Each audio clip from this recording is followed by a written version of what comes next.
my name is Caroline Hamama, and the film that I decided to write my essay on is named The Stone Family. Now, in this speech, I will be answering questions 1 and questions 3. Now, for question 1, I feel my family is more traditional than the diverse family shown in the movie. The Stone family isn't your traditional, everyday family in terms of a stay-at-home wife and a husband that works full-time. The Stone family has some gay couples with beautiful children, which makes them more diverse of a family besides their differences in characters and goals. As stated in Chapter 12, Communication and Family, a diverse family is a unique family that's less common, like a single parent or a same-sex parent.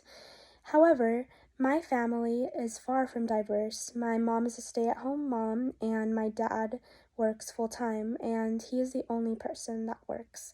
So, therefore, my family is more of the mom and the dad together, what you usually see more commonly, although nowadays there are a lot of single parents out there, as well as same-sex marriages out there. Now for number 3, the character at which I identify with the most in the film is named Amy. We both deal with conflict in immature ways and in neglect response fashion. When I'm personally faced with conflict, I try to run away from it and not feed into the fire.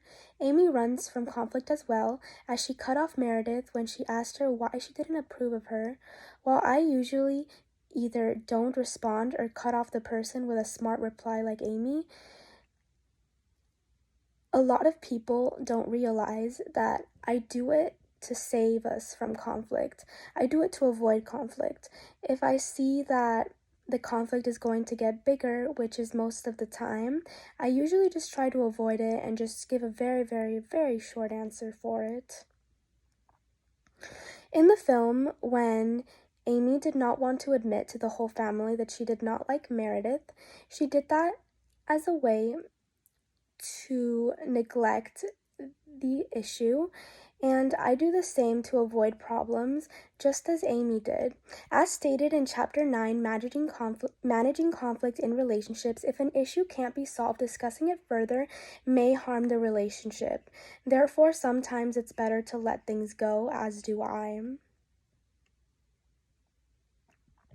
Also, another thing stated in Chapter 9, Managing Conflicts in Relationship, a neglect response is when you deny or minimize the problem, which is very much what Amy and I do.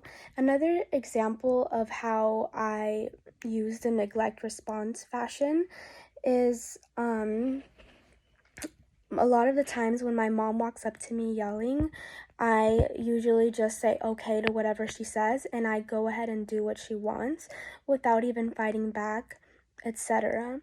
As well as Amy, when her dad walked up to her and was upset because of how she treated Meredith, Amy, of course, 100% went and fixed things with Meredith and no longer was rude, as is what I would do too in a neglect response fashion. Just neglect the situation, okay, do it and move on. All right, well, now I'm done with my speech. Thank you very much for listening.